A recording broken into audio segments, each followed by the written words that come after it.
క్షేత్రజ్ఞం ఛానల్కు స్వాగతం. ఆధునిక మనస్కు హిందూ ధర్మం అనే మా సిరీస్లో ఇది 2వ భాగం.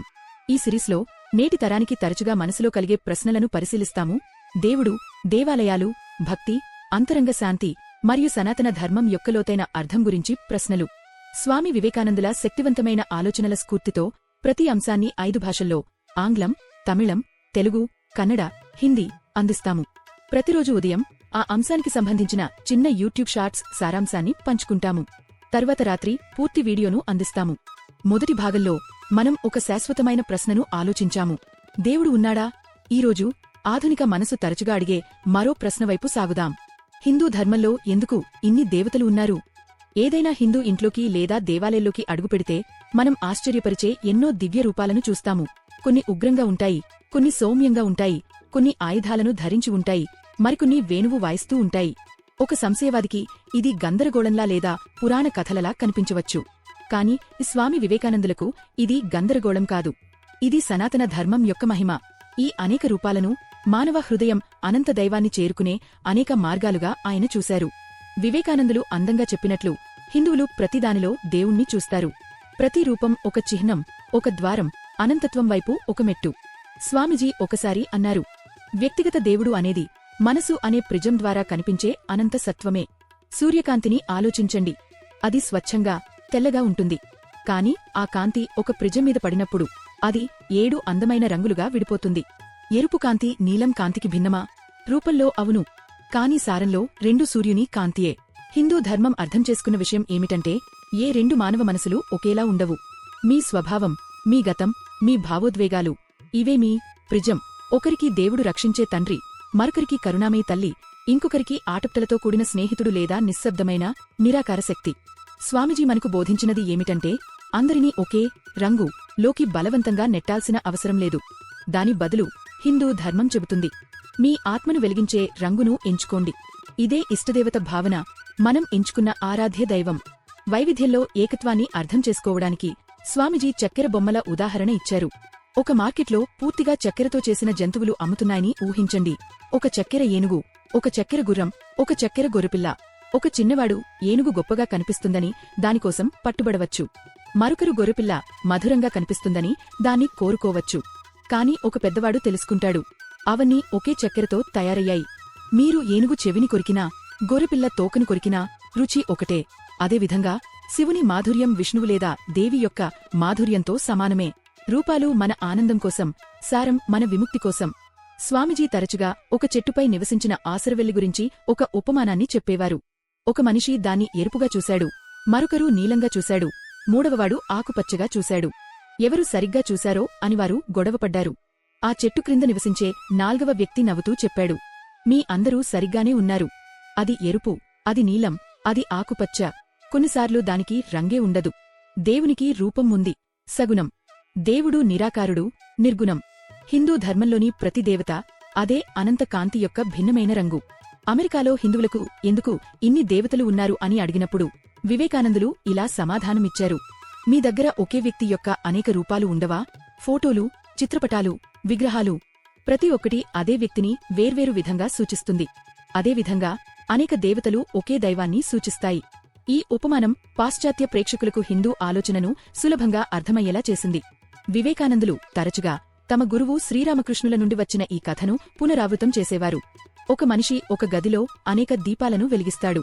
ప్రతి దీపం భిన్నంగా ఉంటుంది, మట్టి, ఇత్తడి, వెండి, కాని జ్వాల ఒకటే.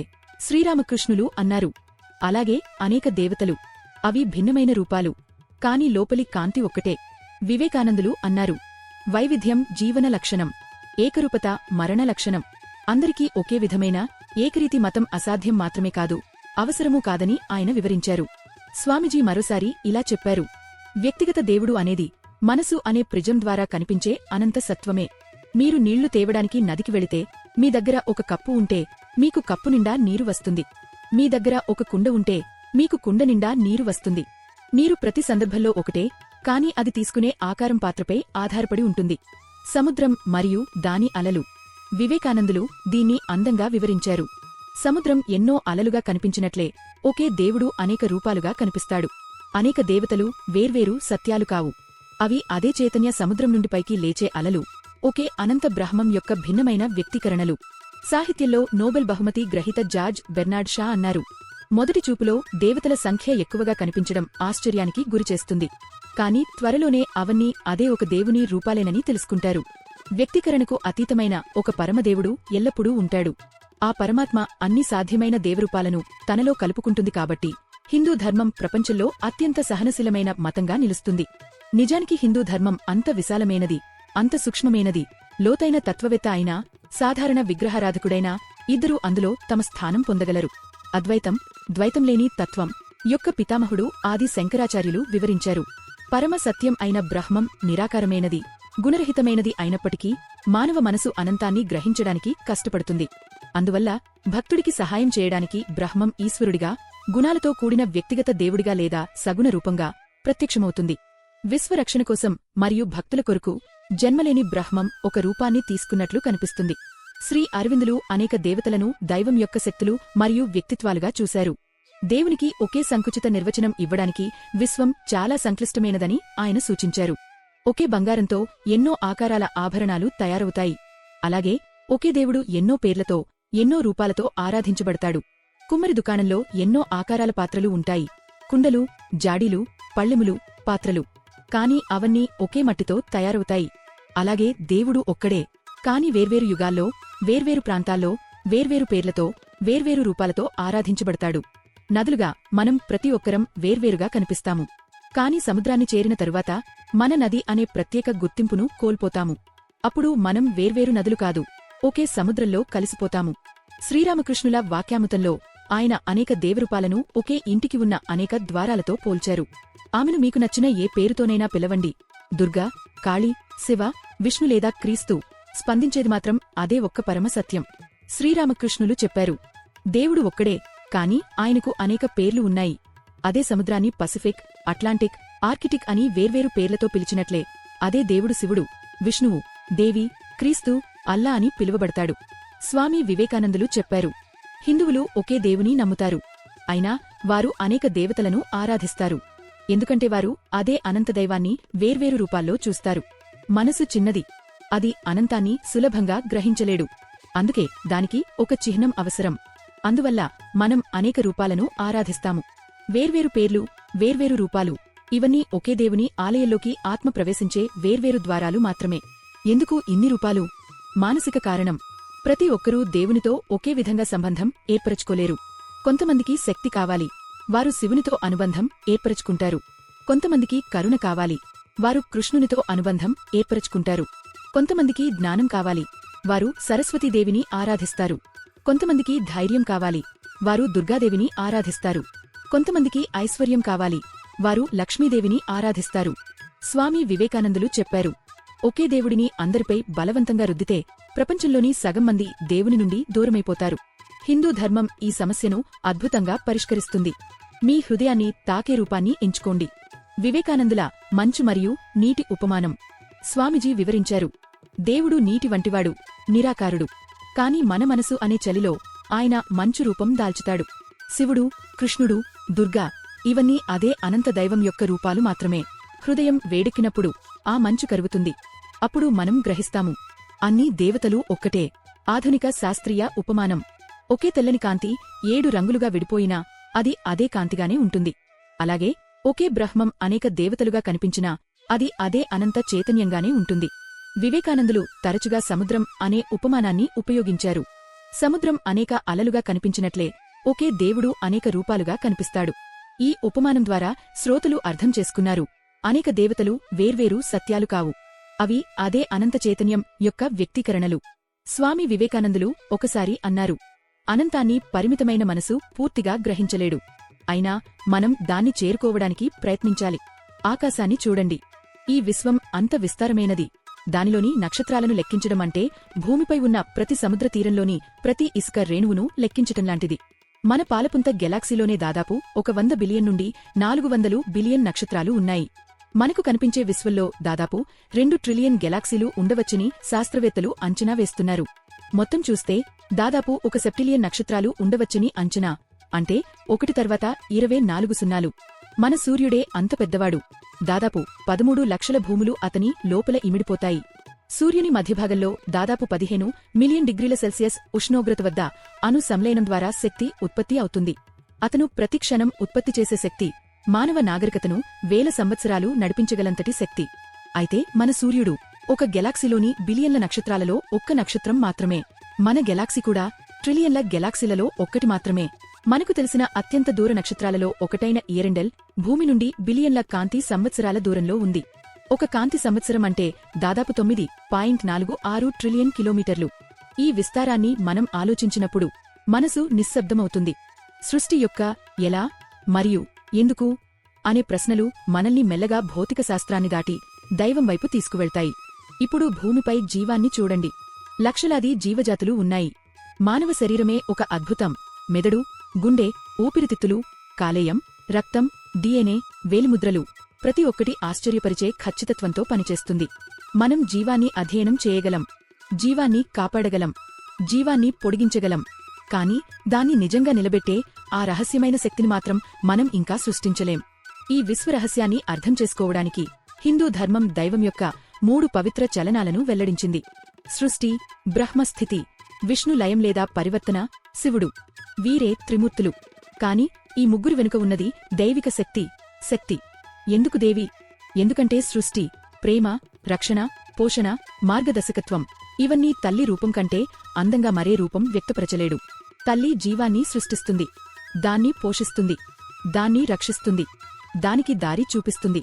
అదే శక్తి. అందుకే దైవం కేవలం శక్తి మాత్రమే కాదు, అది కరుణతో కూడిన శక్తి. శ్రీరామకృష్ణులు శక్తిని ఒక సిద్ధాంతంగా మాత్రమే చెప్పలేదు. ఆయన ఆమెను సజీవంగా, నిజంగా, సదా సన్నిహితంగా అనుభవించారు. ఆయన అన్నారు, బ్రహ్మం మరియు శక్తి ఒక్కటే, అగ్ని మరియు దాని దహనశక్తివలే. తర్వాత మనకు విఘ్నాలను తొలగించే దేవుడు గణపతి. స్వామి వివేకానందులు గణపతిని మేల్కొన్న బుద్ధి, బలం, మనసు యొక్క పవిత్రత మరియు దైవ జ్ఞానం వైపు దారి శుభ్రం చేసే శక్తికి చిహ్నంగా చూశారు. మురుగన్ స్వామి గురించి శ్రీరామకృష్ణులు ఆయనను ఆధ్యాత్మిక శక్తి యొక్క రూపంగా చూశారు, సాధకుడిని ఆత్మసాక్షాత్కారం వైపు నడిపించే చలించు దైవిక శక్తిగా. కాబట్టి హిందూ ధర్మం అనేక దేవతలను గందరగోళంగా చూపించదు. అది అనేక దివ్య రూపాలను ఒకే అనంత సత్యాన్ని చూసే కిటికీలుగా చూపిస్తుంది. దేవతలను భార్యలతో చిత్రించడం, హిందూ దేవతలను వారి దేవేరులతో చూపించడం గురించి స్వామి వివేకానందులు లోతైన తాత్విక దృక్కోణాన్ని అందించారు. ఈ జంటలను సాధారణ మానవ వివాహాలుగా చూడకుండా విశ్వంలోని ప్రాథమిక శక్తుల ప్రతీకలుగా చూడాలని ఆయన వివరించారు. హిందూ ఆలోచనలో దైవం అనేది సత్తా మరియు శక్తి రెండూ అని వివేకానందులు చెప్పారు. ఒక దేవుడు మరియు ఆయన దేవేరి, ఉనికి మరియు దాని శక్తి మధ్య విడదీయరాని సంబంధాన్ని సూచిస్తారని ఆయన వివరించారు. వివేకానందులు ఈ చిత్రణలను ప్రకృతిలోని ద్వంద్వాలను సూచించే విధంగా చూశారు. విశ్వం వ్యతిరేక శక్తుల లీల అని ఆయన బోధించారు.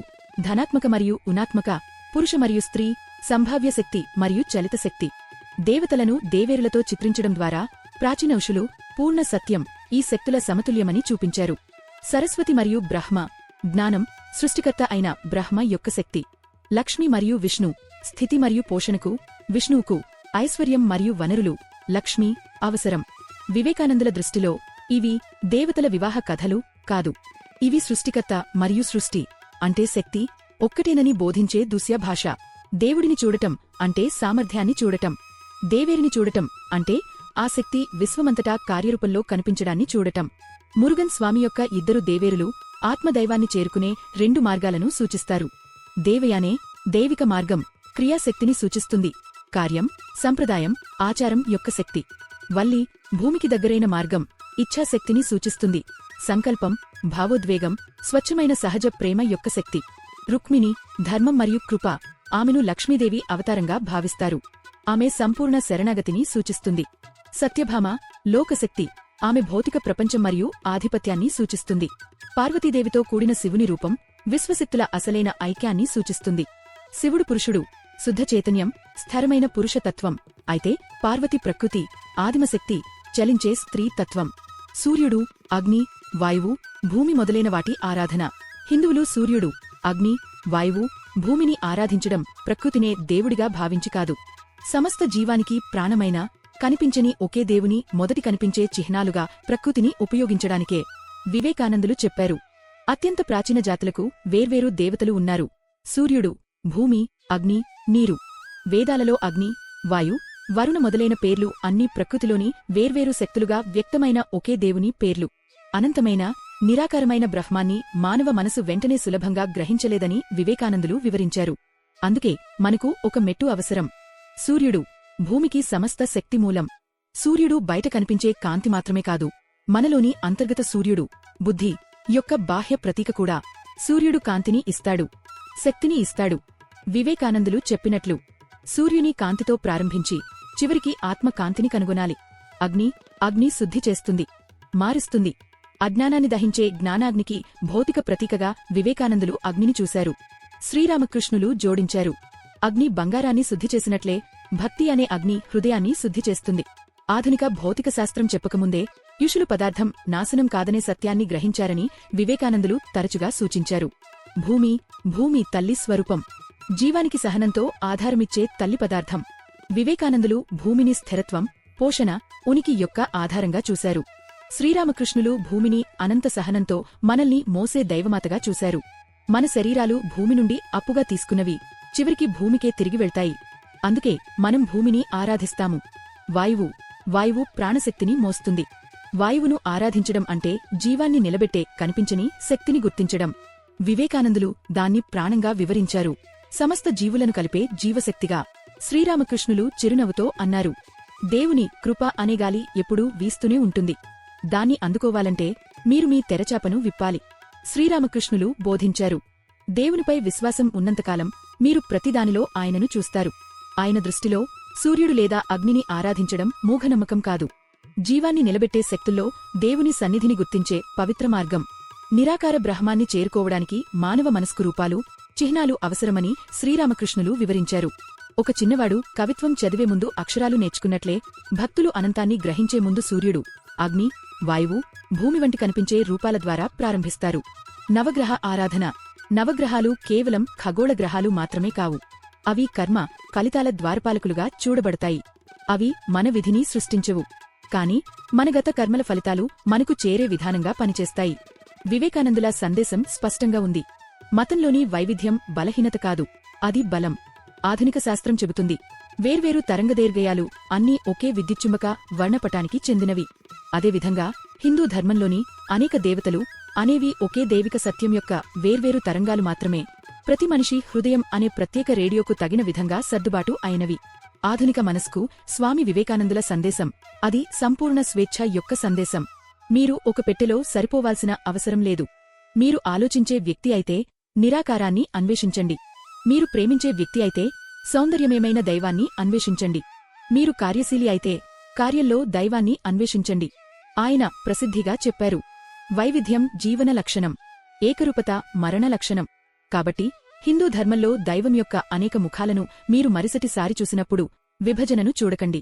మీ హృదయం కోరుకునే ఏ రూపంలోనైనా మీ ముందుకు రావడానికి ప్రేమతో సిద్ధంగా ఉన్న దేవుడిని చూడండి. ఓం నమః శివాయ. జైమా. నమస్తే.